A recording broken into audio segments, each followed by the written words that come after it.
Atenção, radialistas de todo o Brasil.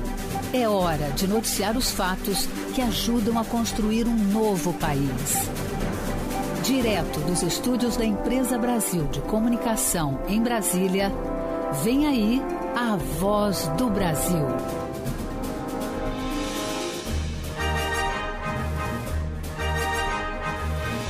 Em Brasília, 19 horas.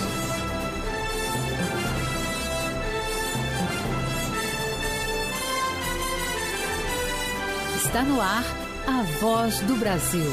As notícias do governo federal que movimentaram o país no dia de hoje.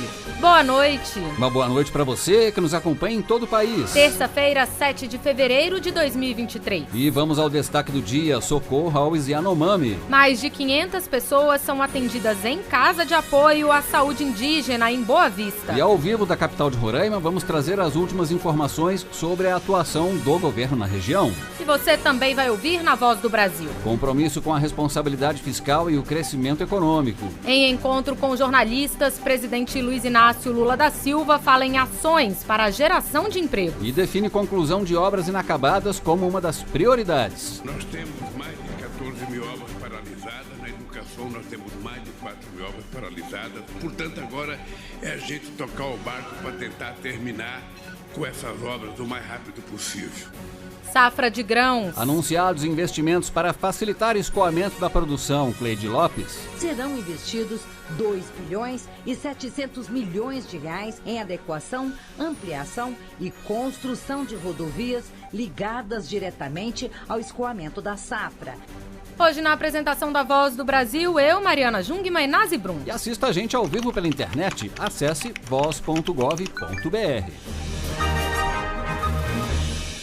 Conclusão de obras paradas, ações para o crescimento econômico do país com geração de empregos e a questão ambiental. Prioridades do governo citadas pelo presidente Luiz Inácio Lula da Silva durante café da manhã hoje com jornalistas de mídias independentes. Lula também afirmou que vai realizar uma reunião com ministros na próxima semana para alinhar a execução de projetos. O presidente Luiz Inácio Lula da Silva quer que ministros concluam obras inacabadas no país. Em café da manhã com jornalistas de mídias independentes nesta terça-feira, o presidente afirmou que deve realizar mais uma reunião com todos os ministros na próxima semana para conhecer o que já está sendo feito para colocar em prática os planos de governo. Nós temos mais de 14 mil obras paralisadas. Na educação nós temos mais de 4 mil obras paralisadas. Ou seja, significa que nós temos uma prateleira de obras que estão prontas, que já foram legalizadas, que já têm, a decisão do meio ambiente, que já tem a engenharia aprovada. Portanto, agora é a gente tocar o barco para tentar terminar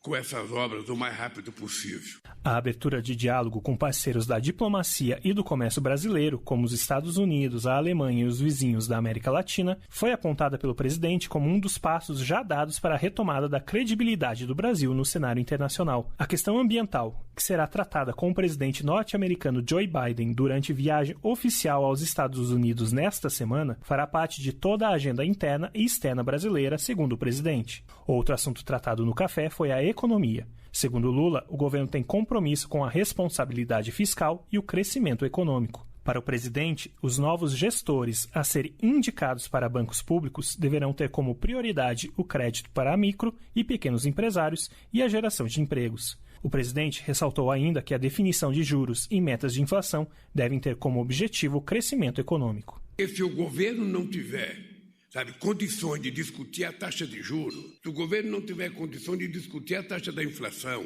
se o governo não tiver que discutir a questão do emprego, porque não é só a meta de inflação, tem que ter uma meta de crescimento, tem que ter uma meta de geração de emprego, porque senão fica uma coisa, um ser humano com uma perna só, um membro só. O presidente Lula anunciou ainda que será apresentado um projeto pelo Ministério da Justiça e Segurança Pública para que empresas de tecnologia impeçam a divulgação de conteúdo de ódio. Esse debate, segundo ele, será levado também para o encontro com o presidente norte-americano Joe Biden. Reportagem Eduardo Biagini. Entregas e retomadas de obras, licitações, manutenção e ampliação dos principais corredores de exportação do país. Ações que estão sendo coordenadas pelo governo federal para garantir o escoamento da safra de grãos, que deve atingir o pico entre março e abril. Ao todo, são 39 ações prioritárias, como melhorias nas rodovias que levam aos portos da região norte do país. De olho no crescimento do agronegócio brasileiro e na proximidade do período de escoamento da safra, o Ministério dos Transportes traçou um plano de ação para garantir o fluxo desses produtos. A prioridade será a melhoria das principais rotas utilizadas pelo setor. Segundo o ministro dos Transportes, Renan Filho, serão investidos 2 bilhões e 700 milhões de reais em adequação, ampliação e construção de rodovias ligadas diretamente ao escoamento da safra. A ideia é que a maior parte das intervenções ocorra já nos próximos 90 dias. Até agora, a previsão é garantir a restauração de pelo menos 860 quilômetros de rodovias com 72 pontes em 100 dias de governo. O ministro Renan Filho destacou que as melhorias serão feitas em áreas estratégicas. Nós apresentamos aqui os investimentos no Arco Norte e também os investimentos no Sudeste para facilitar o escoamento da produção. Serão 2 bilhões e 700 milhões de reais de investimentos nesses dois segmentos ao longo do ano, a fim de garantir o bom escoamento da safra. O Brasil exporta 10% daquilo que é consumido pelo mundo em alimentos. Então isso é um grande desafio e ano a ano essa produção cresce, o que é bom, e a gente precisa se adequar. Para alinhar as ações de escoamento da safra, o Ministério dos Transportes realizou nesta terça-feira uma reunião com os ministérios da Agricultura e Pecuária, Portos e Aeroportos e da Justiça e Segurança Pública. Durante a reunião, o governo apresentou ainda ações no modal ferroviário, com a continuidade das obras na Ferrovia de Integração Oeste-Leste. Tudo para dar segurança e rapidez aos corredores de escoamento da safra. Para o ministro da Agricultura, Carlos Fávaro, é preciso gerar mais competitividade no agronegócio, que cresce a cada dia. De dezembro para cá, o frete no Brasil subiu 30%, o que tira a competitividade dos brasileiros. Tira a competitividade da produção brasileira. A reação imediata do Ministério do Transporte vai trazer de novo normalidade, prosperidade, competitividade. O ministro de Portos e Aeroportos, Márcio França, disse que os investimentos em conjunto agilizam toda a cadeia de escoamento. Porque nós temos bastante recurso e aí para isso estamos aí tentando fazer em conjunto, porque não adianta também melhorar a estrada se você chega lá na ponta e o gargalo do porto, por exemplo, não funciona, né? Tudo isso para atender a questão da safra, que mais uma vez vai bater recorde. Somente em relação aos grãos, a Companhia Nacional de Abastecimento, CONAB, estima uma produção de mais de 310 milhões de toneladas nesta safra, 14% a mais que o total da colheita passada. Reportagem Cleide Lopes. Ações de emergência em saúde, alimentação, retirada de garimpeiros são algumas das iniciativas que vêm sendo tomadas em socorro à população Yanomami que vive em Roraima. Em Boa Vista, o secretário de Saúde Indígena do Ministério da Saúde, Ricardo Weib Itapeba, falou sobre o atendimento. Quem acompanhou foi a repórter Flávia Peixoto e que fala com a gente agora ao vivo na Voz do Brasil. Oi, Flávia, boa noite. Boa noite, Mariana. Boa noite, Nazi. Weib Itapeba divulgou o relatório de diagnóstico do Distrito Sanitário Especial Indígena Yanomami. Ele ressaltou que é preciso implantar não apenas um, e sim 2 hospitais de campanha, um em Turucucu e outro em Auari, para atender os Yanomami. Em janeiro, 90 toneladas de insumos e equipamentos foram levadas para a área do Despeio, Distrito Sanitário Especial Indígena. 618 pessoas foram transportadas e realizadas 1.155 horas de voo. A Casa de Saúde Indígena em Boa Vista já recebeu mais de 500 pessoas. O secretário Ricardo Itapeba disse que a situação de desnutrição é extremamente grave e falou que está sendo elaborado um plano de infraestrutura para a área. caso Yanomami ele é tão grave que nós temos nos focado nessas ações de urgência e de emergência. Nessas reuniões interministeriais, nós recebemos uma autorização para que a CESAI ela possa elaborar um plano de infraestrutura. Esse plano de infraestrutura ele vai resultar numa solução de água para as unidades de saúde, de energia elétrica, de acesso à internet, de telefone e de melhorias nas suas condições físicas. E o garimpo em terras indígenas vem sendo combatido, assim como a contaminação nas águas causada por ele. Mais cedo eu conversei com especialistas sobre o impacto da atividade em terras indígenas e preparei uma reportagem. Vamos ouvir. A contaminação dos rios por mercúrio usado no garimpo ilegal dentro do território indígena tem causado doenças, inviabilizado o consumo de água e acabado com as fontes de alimentação da população Yanomami. Em junho do ano passado, um laudo de peritos da Polícia Federal revelou que 4 rios da região dos Yanomami têm 8.600% a mais de mercúrio do que o valor estipulado como máximo para o consumo humano. Quem explica é o professor de hidrogeologia da Universidade Federal de Roraima, Carlos Eduardo Lucas Vieira. O mercúrio é muito utilizado, é liberado no ambiente, ele metila por conta de bactérias que existem no ambiente fluvial, aí ele se transforma numa forma que fica mais facilmente incorporada por qualquer matéria orgânica, por qualquer organismo, né? Inclusive nós. Então o peixe vai lá e come a alga que está impregnada com aquilo, por exemplo, e a gente come o peixe, e aí é um ciclo de contaminação e é bioacumulativo. Estudo da Unicef e instituições parceiras de 2019 mostrava que os peixes coletados na região Yanomami tinham concentração de mercúrio igual ou maior que o limite estabelecido pela Organização Mundial da Saúde. Segundo a chefe do escritório do Unicef em Roraima, Estela Caparelli, o levantamento apontava que 80% das crianças Yanomami avaliadas estavam desnutridas. Foram analisadas 8 aldeias, tanto em Roraima, em Polo Base em Roraima, como também no Amazonas. E o que esse estudo revelou? Que 8 em cada 10 crianças tinham desnutrição crônica, que é a criança com uma baixa estatura para a sua idade. E isso por que é preocupante? Porque nesse caso, denotamos que essa criança está sendo privada de várias questões que comprometem seu desenvolvimento e até sua sobrevivência. Hoje, o presidente Luiz Inácio Lula da Silva disse que não será permitido o garimpo em terras indígenas. E mais do que não permitir garimpo, a gente não vai permitir pesquisa nas áreas em que não pode ser garimpada. Então, se você não pode pesquisar o minério, você não tem por que pesquisar numa área que está reservada, tanto como reserva ambiental e como reserva indígena. Nós estamos num processo de retirada dos garimpeiros de Roraima. Não é uma coisa fácil, porque são muitos garimpeiros.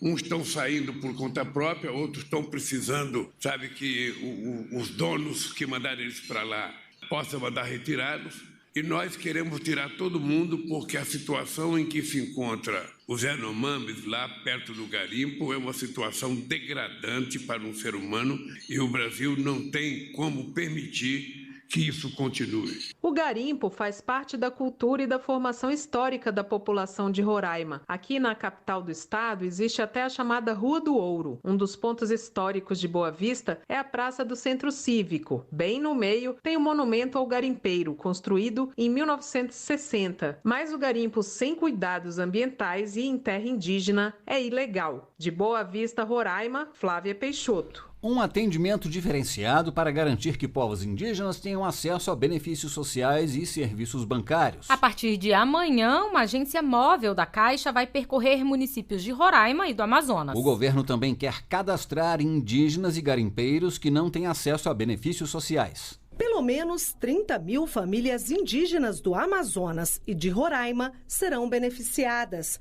O atendimento especializado vai orientar sobre o recebimento de programas sociais do governo e também sobre o uso do futuro cartão do Bolsa Família, que será na modalidade de débito com chip. As ações de atendimento já começam nesta quinta-feira, com a chegada do caminhão Caixa na cidade de Bonfim, em Roraima. A unidade móvel ainda vai passar por outras 3 cidades no estado até abril. Ao todo, as ações em Roraima contemplam 10 mil famílias indígenas em 7 municípios. No Amazonas, serão atendidas 20 mil famílias indígenas em 8 municípios. São Gabriel da Cachoeira, por exemplo, terá nova unidade lotérica e receberá uma nova agência da Caixa. A Caixa também estuda uma ação especial aos Yanomami e analisa um pedido para instalar um posto em Surucucu, em Roraima, como explica a presidente da Caixa, Rita Serrano. Esse atendimento Surucucu, que é onde estão a maior parte dos Yanomamis, nós ainda estamos estudando essa possibilidade, porque o acesso de fato é diferente. Onde nós podemos chegar com o caminhão, que é o caminhão agência da Caixa, nós iremos chegar. Segundo o ministro do Desenvolvimento e Assistência Social, Família e Combate à Fome, Wellington Dias, a região terá atenção especial para o cadastramento em programas sociais do governo. Muitas famílias indígenas e Yanomami não estão cadastradas. Muitas famílias que preenchem requisito lá dessa área que a gente chama dos garimpeiros também não cadastrados. E o presidente Lula quer que a gente tenha um olhar com sensibilidade para cada brasileira, cada brasileiro, sendo indígena ou não. O ministro-chefe da Casa Civil, Rui Costa, disse que a prioridade do governo é fortalecer o atendimento social a quem mais precisa e adiantou que o programa Minha Casa, Minha Vida será relançado na próxima semana. O programa volta na próxima terça, o presidente vai anunciar as suas diretrizes e logo em seguida assinar uma medida provisória definindo os novos patamares, as metas, as diretrizes do novo Minha Casa, Minha Vida. O ministro Rui Costa afirmou que a primeira prioridade do Minha Casa Minha Vida é concluir e entregar ainda nesse primeiro semestre 120 mil moradias que já estão com mais de 60% das obras concluídas. Reportagem Luciana Colares de Holanda. O governo federal prorrogou por 1 ano a validade das declarações de aptidão ao Programa Nacional de Fortalecimento da Agricultura Familiar, conhecidas como DAP. A medida é para não interromper o acesso dos pequenos produtores às políticas públicas, enquanto o cadastro ao novo sistema, o CAF, está sendo aperfeiçoado. Cerca de 1 milhão de agricultoras e agricultores familiares devem ser beneficiados. O pequeno produtor rural Nilton César de Oliveira, de Porteirinha, Minas Gerais, conta que encontrou dificuldades para fazer o cadastro da agricultura familiar, CAF. Apesar da lentidão do sistema, ele conseguiu o registro no começo deste mês. Nilton produz leite e queijo e vende para escolas da região por meio do Programa Nacional de Fortalecimento da Agricultura Familiar, PRONAF. Sem o CAF, ele não poderia continuar comercializando com o governo. O sistema está muito lento, mas é importante para o agricultor familiar. Ele fortalece a gente tem acesso ao PRONAF. O cadastro da agricultura familiar vai substituir as declarações de aptidão ao Programa Nacional de Fortalecimento da Agricultura Familiar, conhecido como DAP. O cadastro é obrigatório para que agricultores e cooperativas tenham acesso a crédito, seguro e para a comercialização de produtos nos programas de compras governamentais. Mas muitos agricultores não estão conseguindo fazer a migração para o novo sistema, por problemas operacionais da plataforma.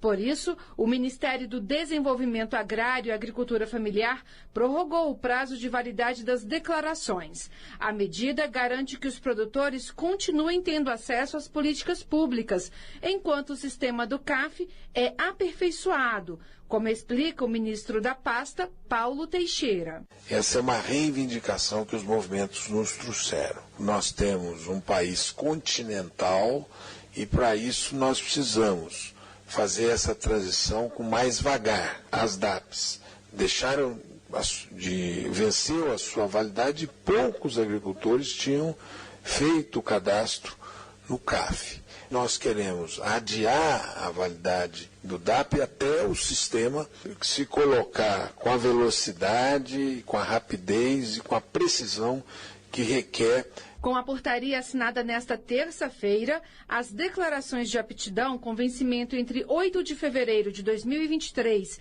até 31 de janeiro de 2024 ganharam mais um ano de validade. A estimativa do governo é de que cerca de 1 milhão de pequenos produtores sejam beneficiados com a extensão do prazo das DAP. Reportagem Luana Karen.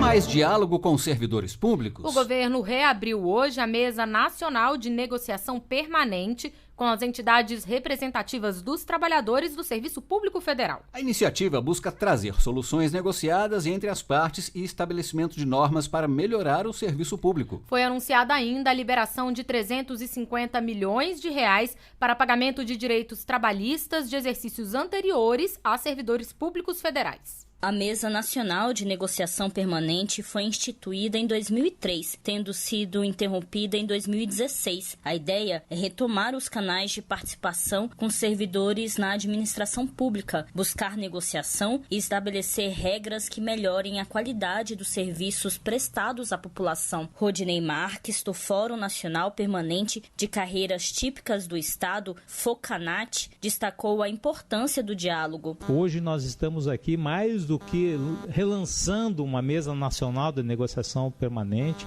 nós estamos aqui retomando o diálogo com todo o serviço público brasileiro. No evento, representantes dos servidores públicos ressaltaram que nos últimos anos não foram feitos concursos públicos e os salários não foram reajustados, mesmo com a alta da inflação, o que deve ser levado à mesa de diálogo permanente, como disse José Maria, representante sindical. Que a gente discuta a questão salarial, que é fundamental para todos nós, é a sobrevivência, mas também queremos discutir a qualidade do serviço público que está posta hoje para a sociedade brasileira. A ministra da Gestão e Inovação em Serviços Públicos, Esther Dweck, disse que a reabertura da mesa é um compromisso com a democracia brasileira e com respeito a quem presta o serviço público e afirmou que existe a previsão de reajuste para servidores federais no orçamento. No orçamento já tem uma previsão de recurso para reajuste de servidores para 2023. De fato, as outras os outros poderes, as carreiras dos outros poderes tiveram reajuste aprovado já no final do ano passado,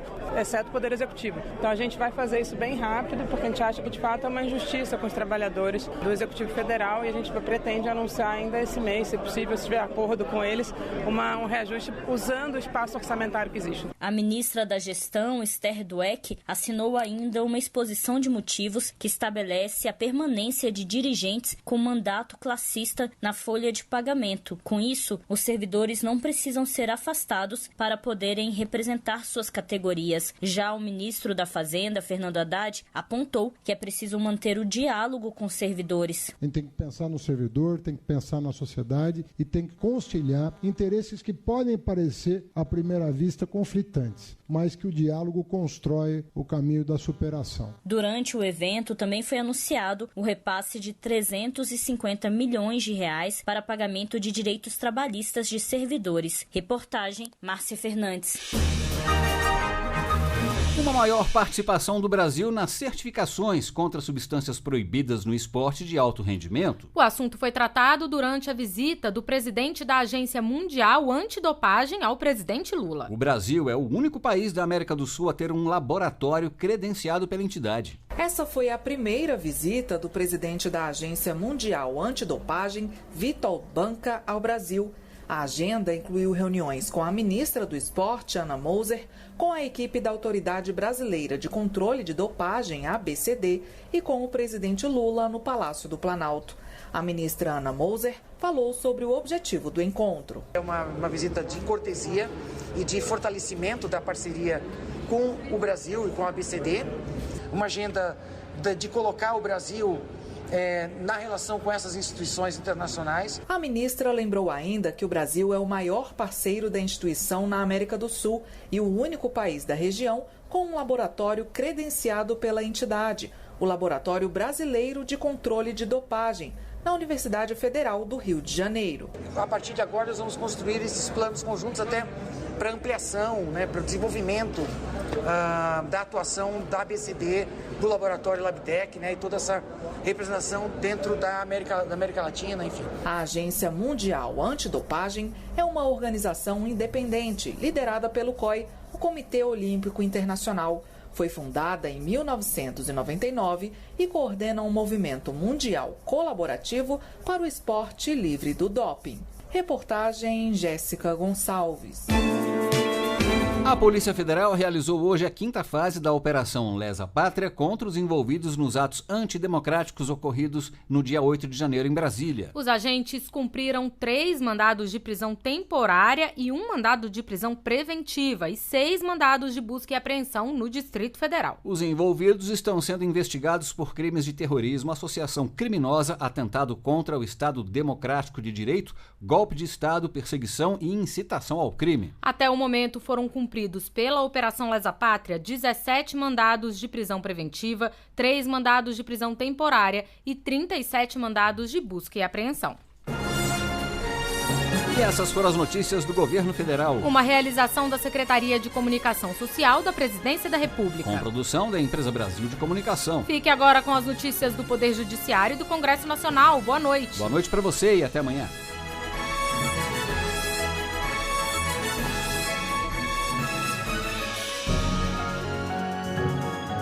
A Voz do Brasil. Governo Federal.